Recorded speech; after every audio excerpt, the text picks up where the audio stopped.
Warning, Kansas City.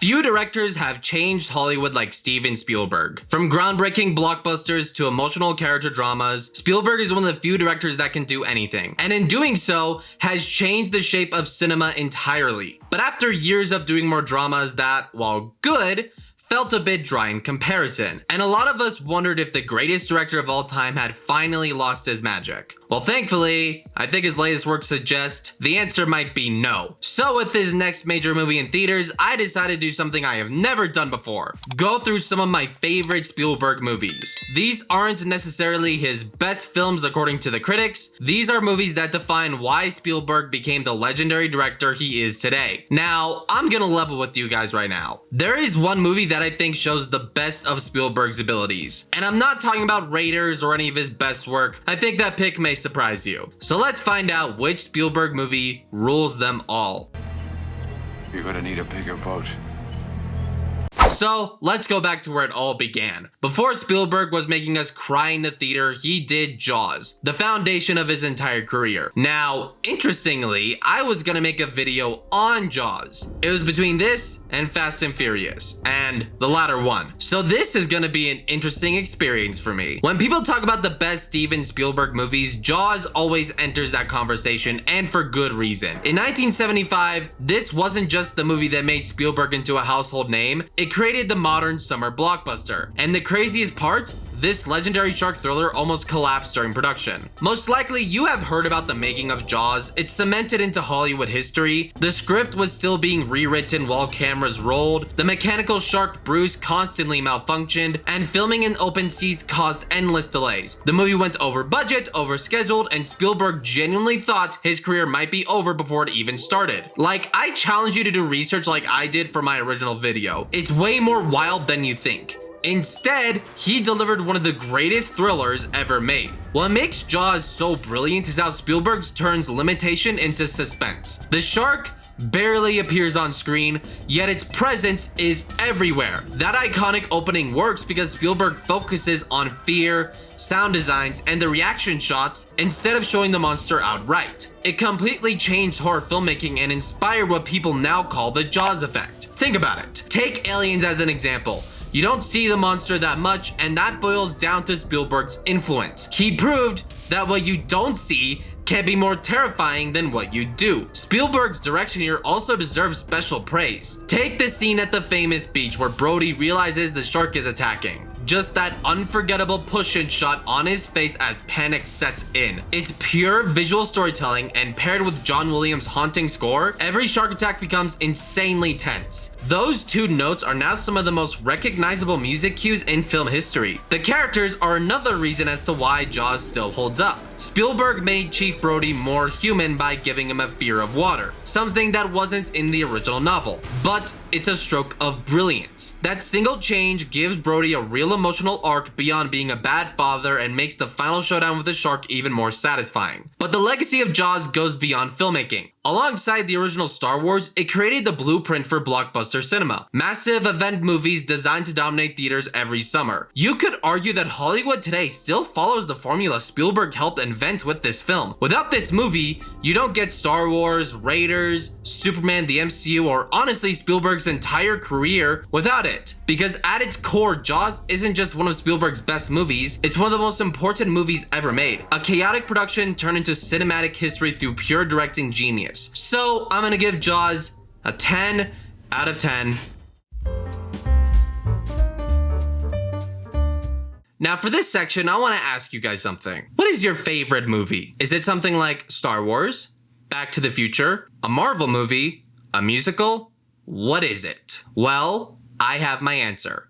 Because Raiders of the Lost Ark is one of my favorite movies ever made. If there is one movie that defines cinematic adventure, it's Raiders of the Lost Ark. This isn't just Spielberg at its best, it's the blueprint that every action adventure movie has been chasing for over 40 years. That philosophy is proven within the first 10 minutes. If you want to understand why this movie works, look no further than the intro. The opening is a masterclass in visual storytelling. Indiana Jones is treated almost like a myth. We don't see his face at first. Instead, we watch him navigate deadly traps, outsmart danger, and command every scene through action alone. By the time the cameras finally reveal him, you already know exactly who he is. Then the tension goes up a notch. The idol sequence is one of the most iconic scenes ever filmed. Indy carefully swaps the golden idol for a bag of sand only to realize he miscalculated. Suddenly, everything goes wrong. The temple collapses, traps are triggered, and the legendary boulder chase begins. Every second feels dangerous because failure has consequence. And that's the genius of Raiders. Before the story has truly begun, Indy already loses. Belloc takes the artifact, the hero fails, and the film already establishes that nobody is safe. The stakes feel real, the world feels dangerous, and the adventure feels straight up cinema. From there, the movie never slows down.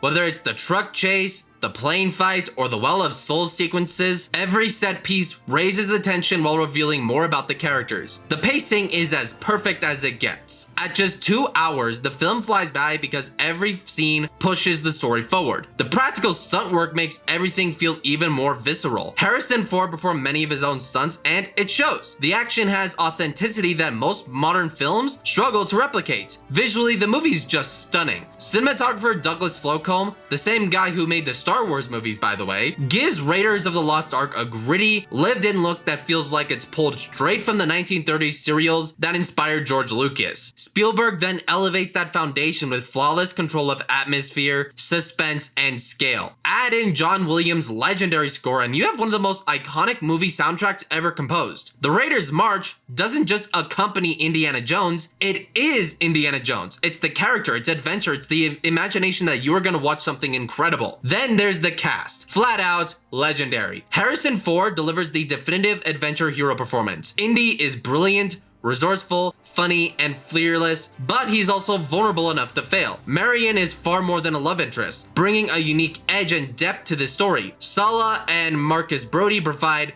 heart and wisdom, while Belloc stands as the perfect foil because he and Indy are the same guy. The difference is that Indy has morals and Belloc has no humanity. That's why, for me, this is my favorite Spielberg movie. If Back to the Future didn't exist, this will be my number one because as a movie, it's a flawless action adventure film. It's a perfect combination of adventure, character, suspense, filmmaking, music, and spectacle. Every element works at the highest level. So I'm gonna give it a 10 out of 10. Now we have an interesting pick in E.T. the Extra-Terrestrial. For context, I haven't seen this movie since I was a kid. Not because I hate it or anything, I adore this movie, but I just never did for some reason. So watching this after all these years completely changed my perspective. In fact, as an adult, E.T. hits even harder. What surprised me the most is how emotional and grounded it feels beneath all the sci-fi fantasy. This isn't just a movie about an alien trying to phone home. It's a story about loneliness, family, and finding connection when your life feels broken. The genius of this film is the bond between Elliot and E.T., and that relationship is what makes the movie timeless. Elliot feels ignored by his family, constantly brushed aside by his older brother, and lost after his father leaves him. E.T. becomes more than a friend. He gives Elliot confidence and purpose for the first time in his life. That's why the iconic flying bike scene works so well. It's not just visually legendary, even though it is visually legendary, it's the moment Elliot feels like he matters. It's literally the logo for Spielberg's production company Amblin Entertainment. It's a sign that you're about to watch something magical. And Spielberg's filmmaking here is unreal. E.T. himself feels completely alive thanks to the practical animatronics, puppetry, and voice performances. Even decades later, the effects still hold up because they feel tangible and real. Compare the effects here to the CGI modern Netflix movies. One has a soul, the other is born from an algorithm. The moment that sold me wasn't even the bike scene, it's when E.T. puts his hand on Elliot's shoulders. That tiny interaction says everything. Then 5 minutes later, you've got E.T. getting drunk and stumbling around the house like a doofus, which is somehow comedy gold. What makes it even stronger is how every family member changes because of the alien. Michael starts off as a typical older brother, but slowly becomes Elliot's protector. Gertie goes from being scared of E.T. to helping him communicate. Even the mother, played by Dee Wallace, feels believable because Spielberg treats the family drama seriously. Underneath the sci-fi adventure is a story about people trying to heal after feeling abandoned. Then the movie changes once the military finds E.T. The quarantine sequences are genuinely intense, and for a family movie, they get surprisingly dark. Watching Elliot desperately trying to save E.T. is brutal, because it's for the first time he opens up about his trauma. The movie stops being about spectacle at that point and becomes something deeply human. And the ending? It's absolutely earned. By the finale, Elliot, Michael, and all the kids come together to help E.T. get home. And the goodbye still destroys everyone, including myself. Look, we all want to see E.T. stay with Elliot, but we know they can't. And that just proves how well the bond between E.T. and the characters are. It was so good that in a rare case, Hollywood didn't make a sequel. This film almost made $800 million, and they tried to make another one happen. But Spielberg rightfully made sure that was never gonna be the case. And thank God he did, because this is one of the most complete stories ever told and doesn't need to become what Jurassic Park did. So after rewatching this film after all these years, it still remains one of Spielberg's greatest achievements and a reminder of to why his films continue to resonate across generations. Spielberg's classic will and still forever will hold up. At its core, it's a hopeful, heartfelt, and flawless family adventure. So I'm gonna give it a 10 out of 10. Speaking of Jurassic Park, let's talk about the film that defined an entire generation. If you have somehow gone your whole life without watching this movie, what are we doing? As a whole, it's an all-timer. Now, in the past, I've discussed my thoughts on this film in very vague ways and why it means so much to me, but I've never gone on to a full deep dive on it, so this is gonna be a new experience for me. So, let's get into it. One of the biggest reasons Jurassic Park works so well is how Spielberg improved on Mighton Crichton's original novel. In the book, John Hammond is much more colder and greedier, but in this film, he feels human, a misguided grandfather chasing a dream. Meanwhile, Dr. Alan Grant gets another major change. He starts off hating kids. Again, it's not in the book, but it's genius. It gives him a real arc once the park collapses. And he teaches the kids new things, like how Lexi learns to be less afraid of dinosaurs. So once the film ends after surviving the T-Rex attack and protecting Tim and Lex, he becomes the father figure he never thought he could be, which makes that final helicopter shot feel completely natural given the journey. And that emotional core is exactly why Jurassic Park succeeds where so many other dinosaur movies, especially its sequels, fail. Spielberg understood that audiences won't care about dinosaurs unless they care about the people seeing them. Ellie Sattler is a perfect example of this. She's not just the girlfriend, she's intelligent, capable, and grounded. The Triceratops scene tells you everything about her character without over-explaining it. She sees these creatures as living animals worth saving, not monsters to destroy. But then there's Ian Malcolm. I'm just gonna say it, this might be one of the greatest casting decisions ever made because Jeff Goldblum is this character. I don't think anyone else can do this role better. He's funny, charismatic, and endlessly quotable, but he's also the voice of reason throughout the narrative. Yeah, but your scientists were so preoccupied with whether or not they could, they didn't stop to think if they should. That line basically defines Jurassic Park. It's the film's entire theme. Underneath all the adventure and spectacle, Spielberg is telling a cautionary tale about human ambition, technology, and playing God. And visually, this movie still looks amazing more than 30 years later. Why? Because Spielberg balances practical effects and CGI perfectly. Stan Winston's animatronics gave the actors real dinosaurs to interact with, which makes every scene feel tangible. The CGI was only used when absolutely necessary, like the legendary T-Rex chase. Even the goddamn trees look incredible. If something that small looks good, then that just shows you how well this film has aged visually. Then you've got John Williams' score, which might be one of his most iconic movie scores ever composed. And that says a lot. I am willing to bet you can hum this in the car while you're driving to your day job. The music doesn't just make the dinosaurs feel epic, it makes them feel magical. The first reveal of the Brachiosaurus still gives me chills because Spielberg, Williams, and the actors all work together to sell pure awe and wonder. And on top of that, the screenplay is nearly flawless. David Koepp's script works at a perfect pace. Every scene matters and the dialogue becomes instantly legendary. Life finds a way isn't just a cool quote, it's the movie's entire thesis statement. Everything in Jurassic Park comes back to mankind pushing science too far and losing control of nature. At the end of the day, this film is an all-timer. Action, suspense, visual effects, music, characters, themes, it fires on every level. There's a reason people still talk about Jurassic Park over 30 years later. It set the standard so high and I don't think that will ever truly be matched. So I'm giving Jurassic Park a 10 out of 10. Man, that's a lot of high scores. And get used to it, because it's not gonna end anytime soon, and you know why.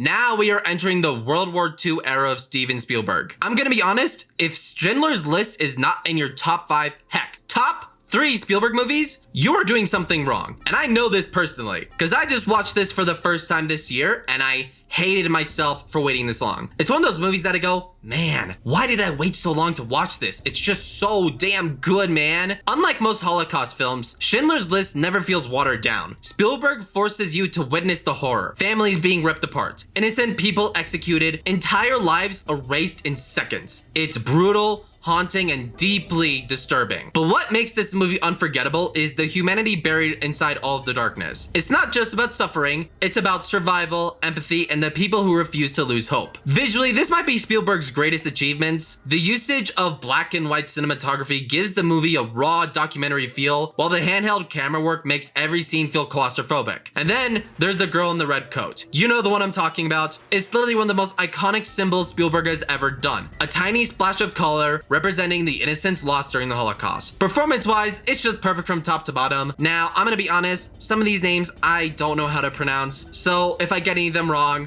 I apologize in advance. Anyway, Liam Neeson as Oscar Schindler delivers one of the best characters Steven Spielberg has ever created, or in this case, portrayed. A selfish businessman slowly transformed into a man willing to sacrifice everything to save over 1,000 lives. Rafe Fiennes as Amon Gotheth is pure nightmare fuel, calm, unpredicted, and deeply evil. And Banks Kingsley as Instar Stern brings a level of emotional core to the film that it desperately needed. I know, I definitely mispronounced all of these. I suck. I'm dumb. Okay, let's move on. But it's also a movie that I have trouble putting into words on why it's so good. I'm keeping this portion small and contained because it's a difficult watch in a good way. I've made many videos going through bad franchises, good franchises, and I can list many reasons as to why they resonate with me. But this is a rare case, like Obsession recently, where I find it hard to put into words on why it's so good. It's kind of hard to describe it like most movies I watch. It's emotionally exhausting because you don't just watch this movie, you experience it. And once it's over, it stays with you forever. Schindler's List wasn't just a career-defining movie for Steven Spielberg, it marked a turning point for him. It changed how people perceived him. After years of creating Hollywood's biggest blockbusters, Spielberg proved he could also deliver human and powerful historical dramas. It was the first time he won the Oscar for Best Director, and for good reason. But Spielberg's journey is far from over. Next up will be a similar subject, but with more in what we see from war films, but with a hard port on top of it. So I'm gonna give this film a 10 out of 10. So now let's talk about Saving Private Ryan. This isn't just one of the greatest war movies ever made, it's one of the most important films Spielberg has ever directed. Saving Private Ryan changed war films forever, earning Spielberg his second Academy Award for Best Director, again, deserved, and set a new standard for realism on screen. And all of that starts with the opening on Omaha Beach. It is, without exaggeration, one of the most intense battle sequences ever filmed. Veterans of the Normandy invasions praise its authenticity, with some saying it was so accurate they struggled to watch it. That is a heavy load to bear for someone who spent their service in the trenches. Because Spielberg doesn't glorify the combat, he shows the fear, the chaos, and the brutality of war. Soldiers shake, they panic, they throw up during battle, because they're human. And that's what makes this film hit so hard. Then there's the filmmaking itself. The desaturated cinematography, the harsh sound design, and the famous shutter angle technique creates a documentary-like realism that puts you directly in the middle of battle. Spielberg even famously decided not to do any storyboarding, which he does for almost all of his films, allowing the moments to feel raw, unpredictable, and alive. At the center of it all is Tom Hanks delivering one of the best performances of his career. Captain Miller isn't a larger-than-life action hero, he's an ordinary man carrying an impossible burden. His quiet leadership and willingness to sacrifice everything for his men makes him one of the most memorable characters in any Spielberg film. The supporting cast is just as strong, all of them from Edward Burns, Tom Sizemore, Barry Pepper, Matt Damon, and Vin Diesel all bring authenticity to the group that genuinely feels like a military unit. Their chemistry works because the actors trained with real military generals to make sure they actually had a real bond while filming. But what truly makes Saving Private Ryan a masterpiece is its simple yet powerful premise. 8 men sacrifice everything to save one soldier. Not a nation, not the world, just one guy. It turns the film into something bigger than a war story, into a story about sacrifice, duty, and the value of a single human life. That's why Saving Private Ryan isn't remembered just for its realism, it's remembered for its heart. With groundbreaking direction, unforgettable performances, and some of the most emotional moments Spielberg has ever put on screen. It is, still to this day, a golden era. So I'm gonna give this film a 10 out of 10. Now, we have reached the point where potential confusion comes in. Remember the hook I planted in the intro? The movie that has all the traits Spielberg does best? This is it. When people talk about Spielberg, they immediately bring up Jurassic Park, Jaws, Saving Private Ryan, or E.T. But somehow Minority Report always gets left out of that conversation, which is crazy because this is one of his smartest movies to date. The setup alone is incredible. In 2054, murders are stopped before they even happen. Tom Cruise plays John Anderton, the head of a police division called Pre-Crime, where 3 sidekicks known as precogs can predict murders before they occur. Sounds perfect, right?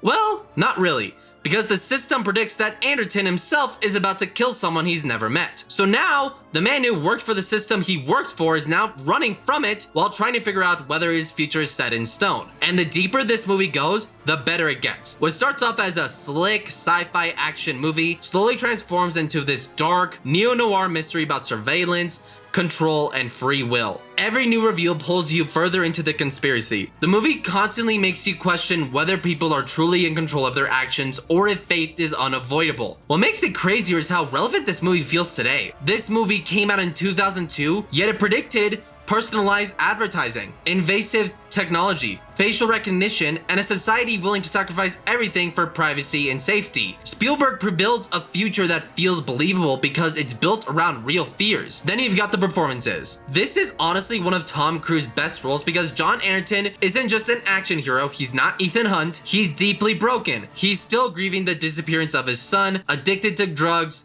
divorced from his wife, and barely keeping himself together. That pain gives the movie way more devastation than you'd expect from a sci-fi thriller. Samantha Morton is phenomenal as Agatha, the strongest precog, because she brings this haunting and tragic energy to the movie, and Colin Farrell steals every scene he's in as the investigator slowly closing in on Anderton. Visually, the movie is magnetic. It combines the grimy, futuristic atmosphere of Blade Runner with the tension of a murder mystery like Knives Out. Everything feels cold, crowded, and operatic. The blue-gray cinematography, the frantic editing, and the constant sense of paranoia all makes the movie feel alive. But the real reason I sit here today say this shows the best of Spielberg's capability is not because like Spielberg, but because it isn't. The central conflict isn't a spiritual MacGuffin, it's a philosophical debate. If someone is destined to commit a crime, should they be punished before they do it? Is stopping evil worth sacrificing free will? Now, that messaging may not sound like Spielberg, but that's the point. The film showcases a side of Spielberg we didn't know existed. It proves that he can do lighthearted family adventure, dark drama, and nihilistic conflict at the same time. That is the genius of Spielberg that most people tend to forget. Now, yeah, the movie's not flawless. I'm not gonna sit here and say it's a perfect movie. Some of the logic behind the timelines can get messy, and if you think about the plot holes too much, the thing does start to fall apart. But honestly, the movie is so gripping and thought-provoking that I just do not care. As a whole,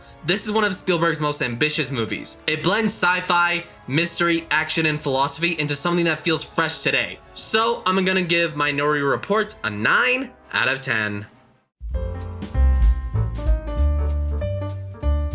Ever since Disclosure Day hit theaters, the reactions have been pretty divisive. For many, they are calling it Spielberg's best movie in years, while others sees it as their biggest disappointment of the year. And I think the reason comes down to expectations. A lot of people may have walked into this movie expecting another E.T., but what Spielberg actually delivers feels closer to a Close Encounters of the Third Kind or Minority Report. This isn't a simple alien blockbuster. It's layered in sci-fi drama about truth, fear, government secrecy, and humans' relationship with something far beyond our understanding. Once you realize what Spielberg is actually making, Disclosure Day starts to make a lot more sense. Let's start with Emily Blunt as Margaret Fairchild, because she is phenomenal here. It's quite simply one of her best performances to date. I wouldn't be shocked if she gets an Oscar nomination at this point. From her first scene speaking in an unsettling alien language, there's an immediate sense that something is deeply wrong. Blunt plays Margaret as a woman carrying the weight of humanity on her shoulders, and she communicates that burden through every glance and expression. Even when she's silent, you understand exactly what she's feeling. The work she put into the role, including dialect coaching, pays off in every scene. No matter what she does, everything Emily pulls off feels natural. Josh O'Connor is just as impressive as Daniel Kellner. He's the character audiences naturally gravitate towards, a man obsessed with uncovering the truth after years of government cover-ups and tragedy. But what makes Daniel interesting is that his pursuit of transparency isn't always noble. He's so focused on revealing the truth that he forgets to consider the consequences. O'Connor captures that conflict perfectly, creating a character who is sympathetic, flawed, and deeply human. Every decision feels believable even when you don't agree with him. The supporting cast elevates the material even further. Colin Firth delivers a chilling performance as Noah, a man willing to embrace extreme methods if it means presenting a global panic. Meanwhile, Coleman Domingo steals every scene he's in as Hugo Wakefield, bringing authority and charisma to every moment. Together,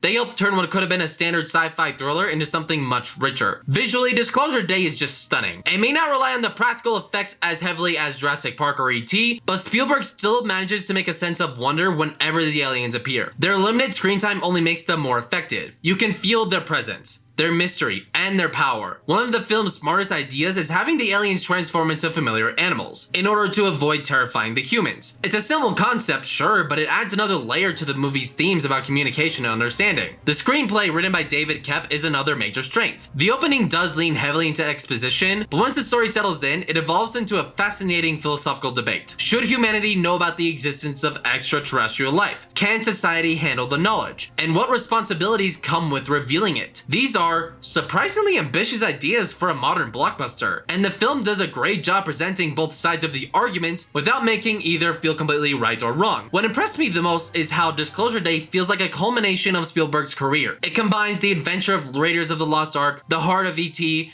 the paranoia of Minority Report, the thrills of Jaws and Jurassic Park, and the dramatic tension of Saving Private Ryan and Schindler's List. Yet despite those similarities, it never feels like Spielberg's repeating himself. The movie stands on its own while still feeling like pure Spielberg. Now, of course, the movie does have issues. It's not bulletproof. Daniel's girlfriend Jane gradually fades into the background as the story progresses. Eve Hewson does everything she can with the material, but the character ultimately feels more like a plot device than an active participant. It's one of the few areas where the screenplay doesn't deliver on its potential. And then there's the ending. This has become the most polarizing topic of the film. Some people think it completely falls apart here, but personally, I wouldn't go that far. My issues are smaller than that. There are a few contrivances and plot developments, particularly involving Margaret and this film's central MacGuffin, and the finale ends so abruptly that it can feel jarring. In my screening, someone literally shouted, "We want an answer," as the credits rolled. If that doesn't tell you everything about the division this movie is causing, I don't know what will. All in all, even with those flaws, they weren't enough to derail the experience for me. I think Disclosure Day is one of Spielberg's strongest films in recent years and a reminder of why his career has endured for decades. Even approaching 80 years old, Spielberg is still making ambitious science fiction movies that challenge audiences instead of simply entertaining them. This is a film that demands your attention, even if you're shoving popcorn down your throat. It's a thought-provoking, emotionally engaging, visually impressive, and packed with ideas worth discussing long after the credits rolled. It's not quite perfect, but it's pretty close. So I'm gonna give Disclosure Day an 8.5 out of 10. And that's it. You know, I love Steven Spielberg's movies, and this was definitely a different situation than what I'm used to. It's been a roller coaster through everything he does best, and exactly why Spielberg remains one of the most influential directors in cinema history. And while Disclosure Day may not have reached the heights of his all-time classics, it still proves that Spielberg still has the ability to challenge audiences, spark debates, and deliver ambitious storytelling decades into his career. Whether you like Disclosure Day or not, one thing is undeniable. Few filmmakers have built a legacy this impressive. But that's all for me. Let me know what you think in the comments, and yeah, let me know if you like this format. Maybe I'll do it again. Until next time, take care.